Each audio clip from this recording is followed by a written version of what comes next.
How to remove phone number from TikTok. This is what we are going to talk about today in this video. Make sure to subscribe to the channel. This really helps a lot. So without any further ado, let's move into the video.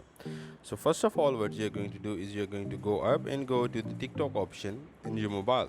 As you go to the TikTok on your mobile, then you're going to go on home page. That is the obvious option.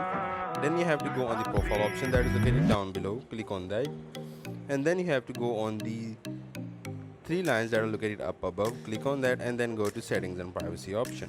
In the settings and privacy option, go to manage account option, and in here there is an option of email number, phone number. Now if you are logging through a phone number, then make sure you go and log in through an email first. Now you have to log in through an email. As you go and log in through an email, then you have to go to the phone number and enter your phone number over here. If your phone number is already existed over here, you can delete that phone number from the TikTok account. This is how you can remove phone number from TikTok. This is all from the video. Make sure to subscribe to the channel. If you have any question, put it down in the comment section. Also, don't forget to hit the like button. Thank you.